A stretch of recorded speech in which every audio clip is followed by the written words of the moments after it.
Tak pernah dengar benda ni. Baik. Cik Fuad. Cik Fuad lah. Negara Islam ataupun pemerintahan Islam yang terakhir adalah Ottoman Empire ataupun Empire Osmaniyah, ataupun disebut juga Khilafah Osmaniyah, ataupun juga disebut sebagai Daulah Osmaniyah. Empire Osmaniyah ini memayungi seluruh negara-negara Islam. Seluruh negara-negara Islam berpayung di bawah Empire Osmaniyah yang berpusat di Istanbul, Turki. Kekuatan umat Islam adalah bila mana perpaduan yang begitu gagah dan mempunyai kerajaan yang begitu besar, sehingga membawa kepada pihak kafir gagal untuk merencanakan sebarang cara untuk merosakkan umat Islam dan melemahkan umat Islam. Dan pihak barat lebih bimbang dan lebih takut bila mana Islam sudah mula merebak dan menjalar ke benua Eropah, masuk sehingga ke Albania, sampai ke Cyprus, sampai di Spanyol dan beberapa buah negara Arab yang lain, beberapa buah negara barat yang lain. Mereka cuba memerangi Islam dengan menggunakan pedang. Saya rasa tuan-tuan pernah dengar isu cerita Salahuddin Al-Ayyubi ataupun disebut juga sebagai Saladin. So Salahuddin Al-Ayyubi cuba diperangi namun gagal. Salahuddin Al-Ayyubi berasal daripada Kurdistan ataupun orang Kurdi, di antara tokoh hebat Islam dalam dunia Islam yang gagal diperangi oleh pihak barat. So apa cara mereka bersidang dan memutuskan peperangan yang lebih berjaya untuk memerangi umat Islam adalah dengan Ghazwul Fikri, iaitu peperangan pemikiran. Jadi kalau nak perang dengan pedang, mereka kata ni buang masa. Sebab apa? Kita memerangi orang yang mahu mati di medan tempur, yang kita tak asyik mati. Puak-puak tu dia masuk bertempur, dia mari nak mati. Lepas tu lagu mana? Jadi kita rugi. Kita perang dengan orang yang memang nak mati syahid. Kerana syahid itu subhanallah, ganjarannya tidak ada hisab di sisi Allah Subhanahu wa taala. Jadi kata kita perang minda, perang ideologi, perang pemikiran. Maka di antara cara mereka memerangi ini iaitu dengan menghantar jasus ataupun spy, British spy to Middle East untuk cuba mengkaji di manakah kelemahan umat Islam. So itu kalau kita melihat sejarah, mereka menghantar seperti Lawrence of Arabian, juga mereka menghantar Ahmad Filbi, juga mereka menghantar Hansford dan beberapa lagi tokoh-tokoh lain untuk mengkaji kelemahan Islam.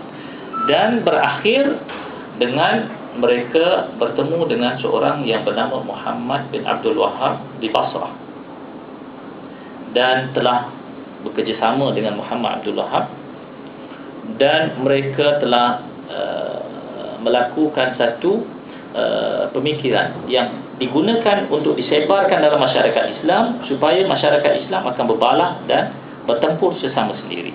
Maka Muhammad Abdul Wahhab telah mencetuskan aliran yang disebut sebagai aliran Wahhabiyah, yang dinisbahkan kepada bapaknya yang bernama Abdul Wahhab. So pihak barat dengan melalui perutusan-perutusan mereka ini membakar Muhammad Abdul Wahhab dan masyarakat Saudi khasnya, supaya bangkit, bangun, memberontak kepada pemerintah Turki. Dia kata, apa kau ni bodoh, duduk bawah pemerintahan Turki? Kamu dijajah, kamu kena bangun, lawan penjajah. Dan kemudian kalau kamu berjaya, kamu boleh duduk di singgasana dan kamu boleh perintah negara ini. So itu di antara pencetus kepada pemberontakan. Di samping mereka membawa suatu pemikiran yang baru yang dikenali sebagai ajaran Wahhabiyah. Ajaran Wahhabiyah ini banyak mencetuskan pengkafiran dan penyesatan, seperti kafirnya ziarah kubur, kafirnya orang bertawassul, kafirnya orang bertabarruk, mengambil barakah, syiriknya itu, syiriknya ini, syiriknya maulid Nabi, syiriknya marhaban, syiriknya qasm. So Jadi Muhammad Abdul Wahab memberikan suatu gagasan kepada masyarakat di situ. Kita wajib memberontak kerana pemerintah yang ada adalah pemerintah yang kafir dan syirik, yang halal ditumpahkan darahnya. Maka pihak British Dia ulama Ustaz.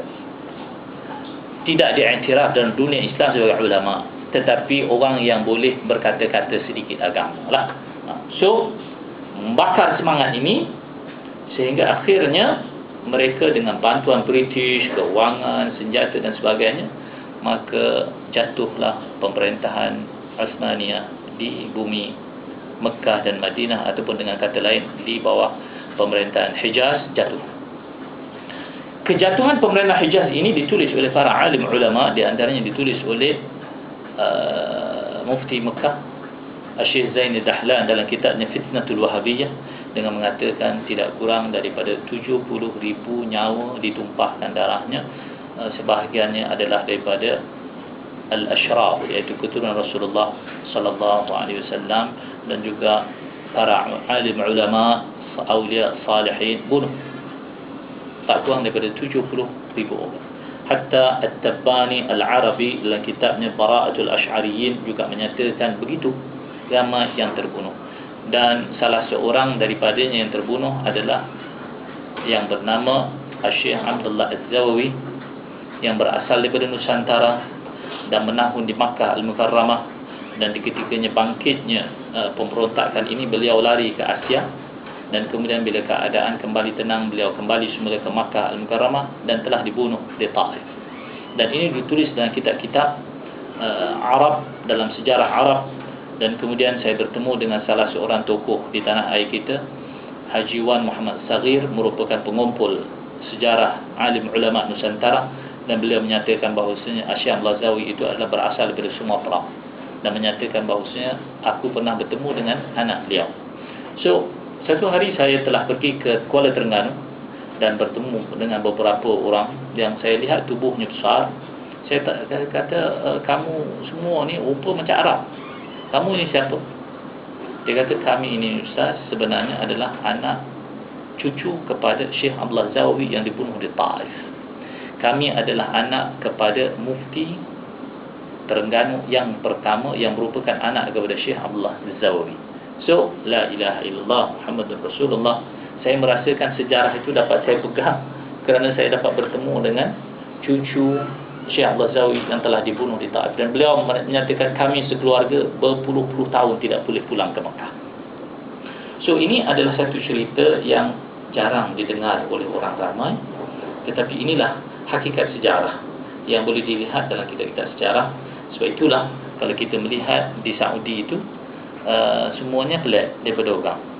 Tak boleh itu, tak boleh ini, tak boleh itu, tak boleh ini. Hatta makam para sahabat radhiyallahu alaihim yang ada di Ma'la dan di Baqiyah di Madinatul Munawwarah juga tak diketahui siapakah namanya. Sebenarnya dulu makam itu dalam zaman kerajaan Uthmaniyah ada tempatnya dan ada dia punya makamnya dan ada namanya, dan orang pergi ke Baqiyah dan Ma'la tu boleh tahu, oh ini makam si fulan, ini. Sekarang rata, hanya ada 2-3 ketul batu saja di atas. Hatta kalau kita berdoa di makam ini dituduh sebagai syirik. Hatta yang paling terkini beberapa tahun kebelakangan ni, Tok Guru Haji Abdullah Lubuk Tapah ditangkap di Baqiyah bila mana berdoa di makam Baqiyah, dan diikuti oleh ramai orang, tangkap, sumbat dalam lokap di bawah. Dan saksinya anak beliau sendiri yang masih hidup sebagai pensyarah di Universiti Malaya, Dr. Luqman Haji Abdullah, yang mana beliau juga diheret ke bawah. So ini cerita yang berlaku. Walaupun begitu, saya melihat Saudi pada hari ini membuat satu perubahan besar bila mana Saudi telah diperintah oleh Al-Malik Abdullah. Al-Malik Abdullah ini, sebagaimana yang saya tahu, beliau adalah seorang yang hubbul ulama, cintakan para alim ulama.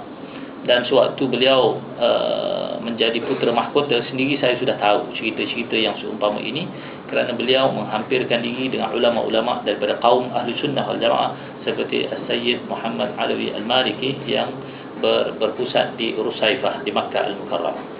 Jadi bila dia naik menjadi King Abdullah, saya pergi berkunjung ke Makkah dan bertemu dengan beberapa orang tokoh ulama di sana. Di antaranya Dr. Umar Abdullah Kamil, merupakan tokoh besar di Saudi.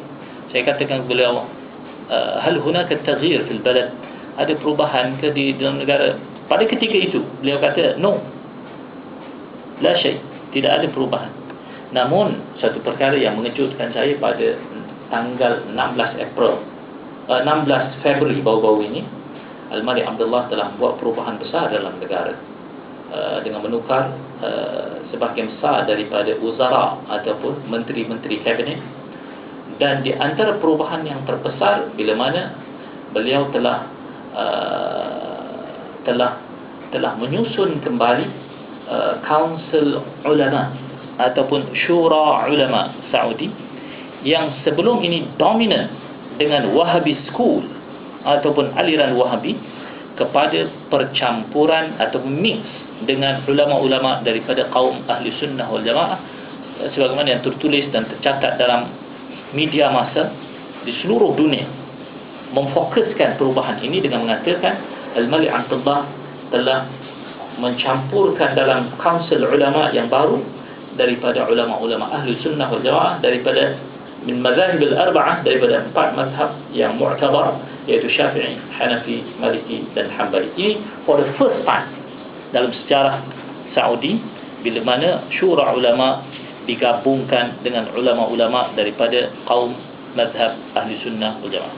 Dan dalam sekitar seminggu ini saya mendapat perkhabaran baru, beberapa orang tokoh-tokoh besar menjadi imam di Masjidil Haram juga sudah diberhentikan dan digantikan oleh satu imam daripada orang Ajam, orang luar daripada Saudi. Katanya yang naik orang hitam, orang kulit hitam. Jadi ini satu berita yang sangat-sangat menggembirakan. Jadi agaknya Al-Malik Abdullah kata, kau tutup imam, you must change. Tapi dia tak mau tukar. Tak apa, you get up. Tukar apa? Tukar aliran dan pegangan dan cara bercakap. So, jadi katanya telah ditukar kepada imam yang baru. Tapi saya belum meneliti akhbar-akhbar dunia tentang perkembangan yang terkini. Jadi saya rasa tuan-tuan sidang hadirin kasih sekalian, inilah perkembangan baru yang sangat menggembirakan saya, di mana negara yang menjadi pengekspor kepada aliran ini telah melalui satu perubahan yang besar dalam masa beberapa bulan kebelakang ini. Walaupun Al-Malik Abdullah di peringkat awal tidak membuat sebarang perubahan di negara tersebut, namun saya merasakan beliau sedang mencatur di manakah tempat yang perlu diberikan tumpuan, diberikan perubahan dan sebagainya. Dan buktinya pada tahun 2009 ini satu perubahan besar telah berlaku di negara tersebut.